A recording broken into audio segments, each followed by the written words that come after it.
At a luxury Manhattan charity gala, Camila Williams, 31, found herself humiliated when Victoria Hartwell, the powerful event organizer, mistook her for staff and forced her into the kitchen to wash dishes, dismissing her presence with words like, "Someone like you can only serve at this kind of event, not attend it."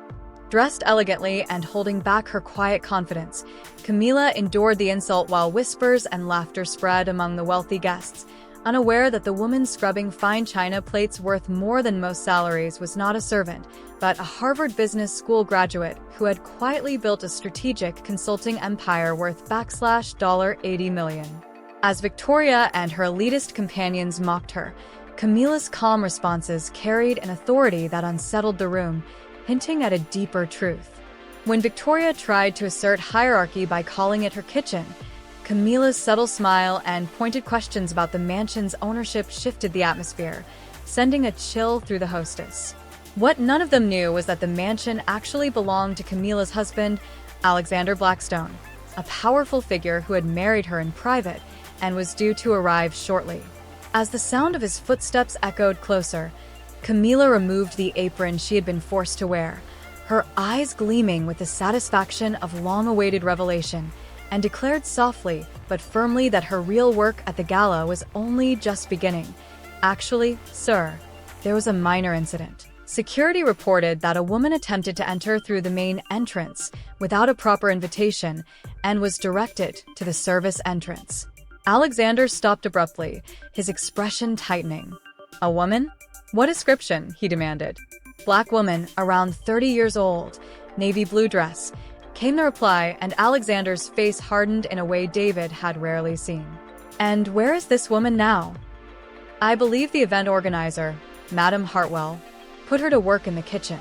Silence followed, heavy and tense, until Alexander closed his eyes and drew in a deep breath, struggling to control monumental anger. "David," he said in a dangerously calm tone, "I want you to document everything that happened tonight. Every person involved, every word spoken, every action taken, everything." "Yes, sir. May I ask why?" But Alexander was already striding toward the kitchen, his steps quickening. "Because my wife has just been forced to wash dishes in her own home." Inside, Victoria was still trying to process Camila's growing confidence when Alexander's voice echoed down the hall. "Where's my wife?" The words struck like thunder, and Victoria's stomach dropped. She looked between Camila, Robert, and Patricia, confusion spreading when Patricia whispered, "Her? But Alexander has never brought a wife to our events." Camila smiled then, radiant and unshaken, lifting her hand to reveal a diamond ring she had kept hidden. "Actually, he did bring one. You just decided I should be in the kitchen instead of the main hall." The silence deepened as Alexander's footsteps drew near, and Victoria finally understood the enormity of her mistake. What none of them realized was that Camila had been recording every moment of her humiliation on the phone tucked into her apron pocket, a recording that would soon become evidence in the greatest scandal New York high society had ever seen. When Alexander entered, imposing and furious, his eyes scanned the scene, Camila holding the apron, Robert and Patricia pale with discomfort, Victoria trembling like a child caught in wrongdoing. "Camila, my love," he said, ignoring the others as he crossed to her. "David told me what happened. Are you all right?" "Perfectly fine," Camila answered serenely. In fact, it was a very educational experience. Alexander embraced her tenderly, though his eyes turned to the elite trio with icy contempt. "Victoria Hartwell, Madam Westfield, Mr. Sterling, how nice to meet you in my home." Victoria stammered, "We didn't know." "Didn't know what?" Alexander cut in sharply. "That my wife deserves basic respect? Or just that she is my wife?" Robert attempted a conciliatory tone. "Mr. Blackstone, there was a misunderstanding. If we had known—" "Exactly," Camila interjected softly. "You only treat people with decency when you know they have power." Alexander's eyes flicked to the phone on the counter, still recording, and a cold smile touched his lips. "David, bring your tablet. We have calls to make." Victoria panicked. "Alexander, we can resolve this civilly. It was just a misunderstanding." Civilly, he repeated, his voice rising. Like forcing my wife to wash dishes in her own home? Like calling her people like that? Like suggesting she came here to catch a rich man? Patricia's face drained of color as she realized Camila had overheard everything. You recorded it, didn't you? She whispered. Camila lifted her phone calmly. Every word, every laugh, every insult dressed up as concern.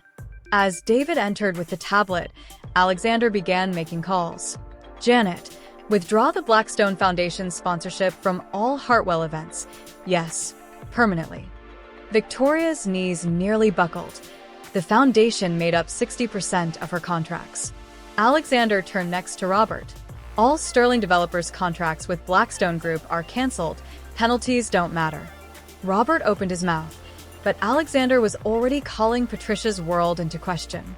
Westfield Pharmaceutical supply contracts. Terminated. The trio watched helplessly as their empires unraveled in minutes. Then Camila played the recording aloud, the trio's cruel voices echoing in the kitchen, sealing their downfall. David, make sure this goes to the Times, the Post, CNN, especially Society Watch. Alexander, please, Victoria begged, tears streaming. This will ruin my life.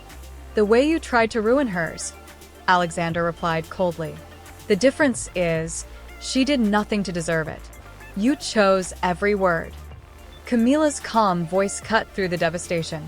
Victoria, you once said people like me never get far.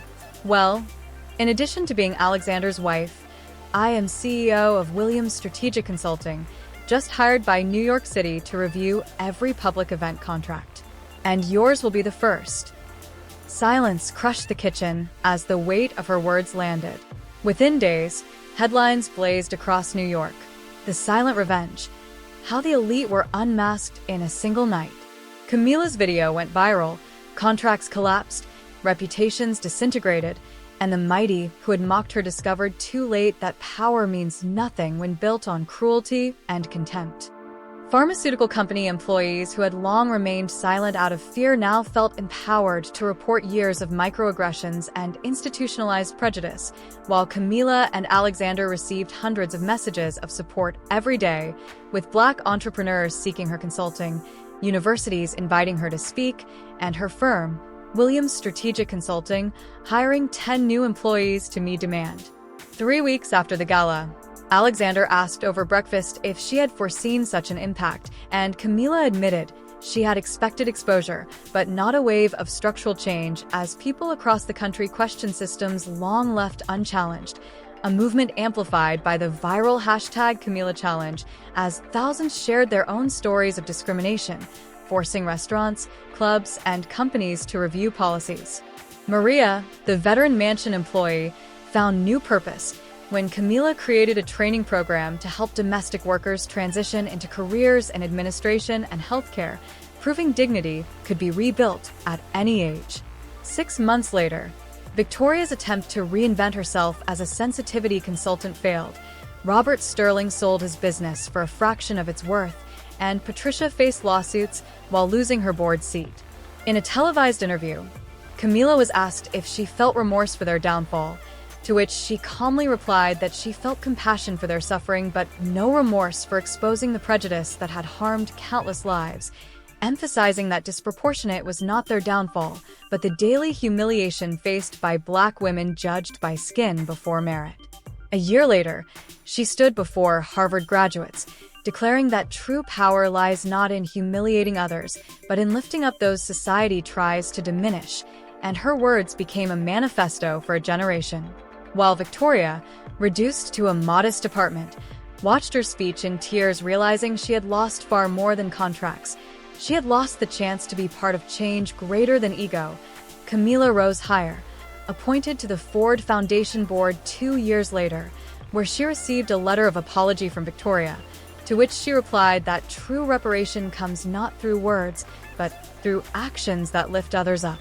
In the end, her humiliation in a kitchen became the spark for social transformation, proving the most powerful justice is not destroying the enemy but building a better world despite them. And when asked about her legacy, Camila always said no one should ever again have to prove their dignity, for it is an inalienable human right, and that the best revenge is not vengeance at all, but turning pain into the light that guides others toward a just future.